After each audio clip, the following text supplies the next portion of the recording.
শুটকি লাভারদের জন্য শুটকির মজার রেসিপি নিয়ে হাজির হলাম। আসসালামু আলাইকুম ভিউয়ার্স, মজার এই রেসিপি দেখতে হলে আমার সাথেই থাকুন আর ফুল ভিডিও দেখুন। শুটকি রান্না করার জন্য এখানে আমি কাঁঠালের বিচি, ডাঁটা আর আলু নিছি।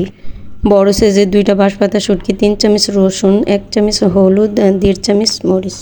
তো এবার মূল রান্নায় চলে যাই। প্রথমে আমি একটা পাতিল বসিয়ে ওটার মধ্যে পরিমাণ মতো তেল দিয়ে হাফ কাপ পেঁয়াজ কুচি দিলাম। পেঁয়াজটা একটু হালকা করে ভেজে তারপর আমি মশলাগুলো দিয়ে দিব। সবগুলো মশলা তেলের মধ্যে খুব সুন্দর করে ভেজে নিতে হবে। এই যে দেখেন আমি মশলাগুলো তেলের ভিতরে দিয়ে তারপর ভেজে নিব। যেহেতু এখন কাঁঠালের সিজন, মজার এই রেসিপিটা আপনারা কাঁঠালের বিচি দিয়ে অবশ্যই বাসায় ট্রাই করবেন।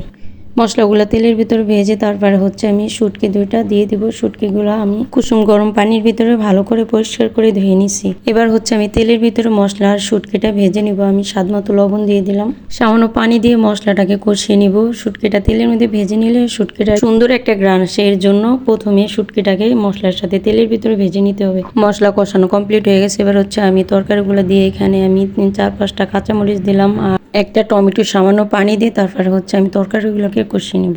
শুটকি তরকারি একটু ঝাল ঝাল না হলে ভালো লাগে না। ডাল মিডিয়াম আছে রেখে তারপরে তরকারিটাকে খুব ভালোভাবে কষিয়ে নিতে হবে।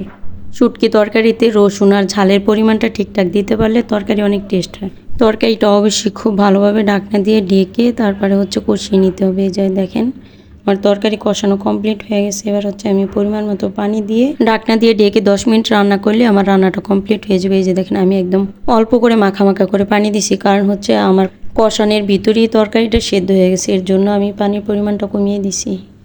এই যে দেখেন কি সুন্দর একটা কালার আসছে আর দেখতেও খুব দারুণ লাগতেছে আর খেতে কিন্তু দারুণ টেস্ট। আপনারা অবশ্যই বাসায় ট্রাই করবেন। ঢাকনা দিয়ে ঢেকে বলক আসা পর্যন্ত আমি হাই হিটে রাখবো। বলক আসলে আমি মিডিয়াম আছে 10 মিনিটের মতো রান্না করে নিলে আমার রান্নাটা কমপ্লিট হয়ে যায়।